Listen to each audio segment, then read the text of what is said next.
In the previous episode, there was a battle with the bloody frog demons in which a group of boys, young men, and the bear leader of the group, along with Lamise and the smart fridge, participated. The smart fridge provided them with sodas and some fresh seafood during the battle. In the end, they managed to defeat the frog demons, but the village was more than 3 kilometers away from their current location. As they were returning to the village, they noticed smoke filling the entire village. The president informed them that he knows they are exhausted, but there's an additional task they must undertake. Lamise was afraid of the smoke and worried about her mistress Minami, whom she had known for a long time.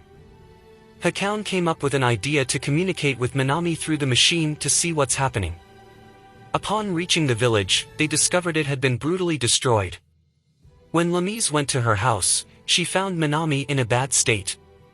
Lamise decided to go to the hunters to see if they knew anything. There, she found them killing a huge two-headed serpent, which is a natural enemy of humans. Hakan was shocked to see them eating the monster they had killed, as he didn't know they did that. Later that night, the hunters celebrated the victory with a feast, enjoying the delicious taste of the monster's meat. Hakan decided to stop giving them gifts the next day and instead collect money from them. Lamise approached Hakan and expressed her happiness that everyone was alive and that Hakan had become an integral part of the village. The following day, the traders were busy preparing their shops. Hakan mentioned that there would be many carpenters and hunters on guard duty. The bear president called Lamise to evaluate her as a skilled hunter. Then Lamise goes with Hakan to the traders' area after being informed that the bear president had summoned her specifically. There, she meets Lami and Minami, who accompany her to assist. The other hunters are happy that Hakan is joining them, as they intend to buy many things from him. Lamise starts carrying the large stones effortlessly, as she is very strong, capable of lifting over 1,000 kilograms. Finally, Lamise reaches the designated place, where she encounters a man wearing a hat and carrying some money. The young men inform her that he invited them all for a treat, and they can choose whatever they want from Hakan, who will pay for it. Lamise is delighted to eat and drink for free, so she selects the most expensive items without paying anything. The other girls will get 100 cooked snacks each. As they indulge in their treats, the man with the hat seems surprised and astonished by the amount of money he is spending. He approaches Lamise and puts his hand on her shoulder, inviting her to join his private exhibition. She firmly declines, explaining that they need to rebuild the village, which was completely destroyed. However, Hakan gets angry at Lamise for mentioning their situation. On the other hand, we see this girl with glasses next to that man, both of them looking at Hakan. At this time, Lamise came out of the house and got to know this girl, so she told her that her name is Ikoi from the House of Handles. As for the man next to her, he is her assistant Jokei. The reason they came to this place is that they received a report about the shortage of silver coins in this region. Lamise responded that the shortage is due to Hakan only accepting payment in silver coins. At this moment, Hakan was shocked and very angry with Lamise for mentioning the matter. Then Ikoi tells them that there is a proposal to make things easier. They brought about 100 gold coins in this bag and want to exchange them for the silver coins they have collected. Hakan contemplates this exchange, thinking that 1 gold coin equals 100 silver coins, and 1 gold coin equals 100,000 Japanese yen, which is a substantial amount of money. When asked about his opinion, he replied to Ikoi with a refusal, but he spoke to himself that this machine does not have the option of exchanging. Lamise suggested that if they buy something with a gold piece, they might get some silver coins. Indeed, when Ikoi inserted the gold piece and specified some items, the machine dispensed some silver coins. At this time, a man enters and watches the large amount of money they collected inside the box, seemingly a big thief. After a few hours, Hakan managed to add a new feature, a digital lottery, and since its addition, he has been making a lot of money, increasing his funds by 30%. There was a man who played this game and was very angry because he loses a lot of money every time he plays. In this moment, an old woman comes in and scolds him for what he's doing. It seems that she is his wife, and she was upset because he used to do something similar before and lost a lot of money. Meanwhile, Lamise comes to Hakan and informs him that she sent a message to Hyam Lee, but hasn't received a response yet. She wants Hakan to help her at that moment. Then, the bear president arrives. He wants to discuss some matters with them and then take them to the association. He speaks with Lamise and Hakan, thanking them for being the best in the previous campaign and fighting the frog demons. Without them, the possibility of the situation deteriorating to the worst would have been very high. Then they head to Alcone, who wants to know some information from him.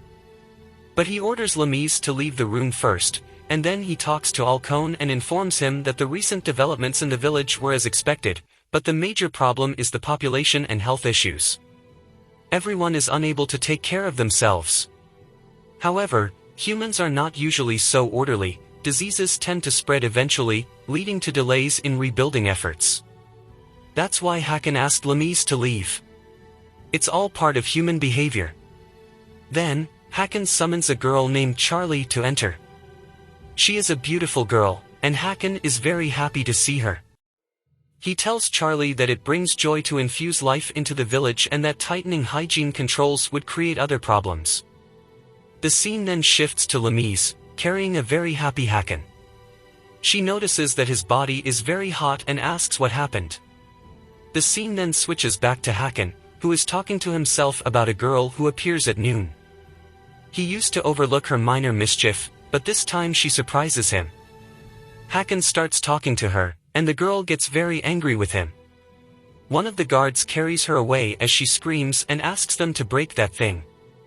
Then the girl returns to Hakan and mutters to herself that she's annoyed because her father told her he would come today, but he lied to her. She stands before Hakan, who warmly welcomes her and gives her a drink.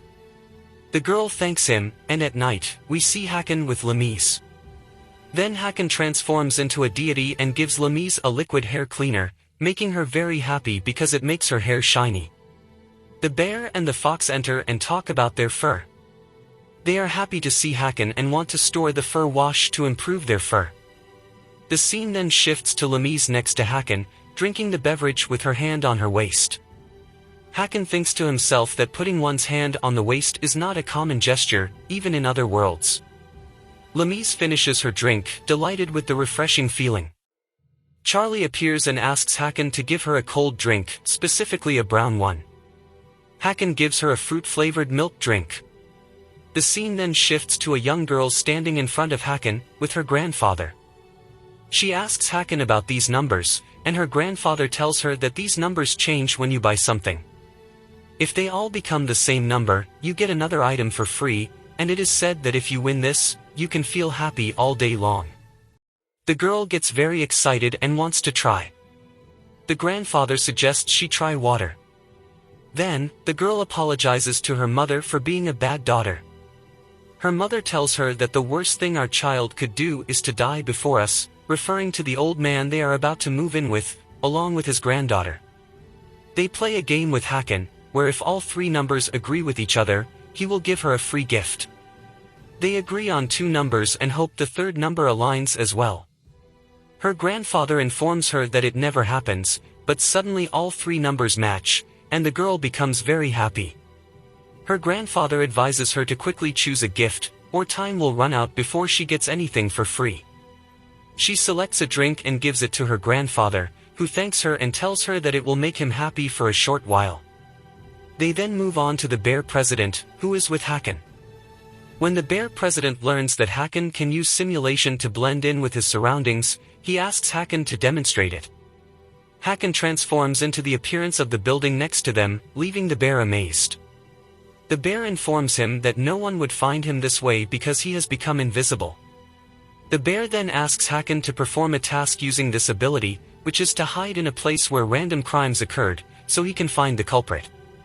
Hakan is placed in that location by the bear, allowing him to observe the Hunters Association closely. Later, Lamise calls out to Hakan to find out where he is. The girl with him informs Lamise that the president borrowed Hakan for a task.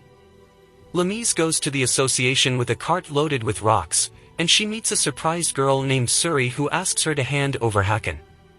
Lamise refuses, even if she is offered a lot of money. The girl, Suri, asks if Hakan is not just a magical tool and wonders what is inside him exactly.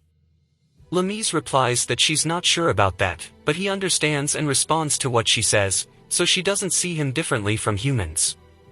Hakan knows Lamise's opinion of him and is happy about it. Then Suri tells Lamise to consider selling Hakan and leaves. Suddenly, Hakan appears behind Lamise, startling her. She tells him that he should have spoken earlier, and then she narrates to him what happened during his absence.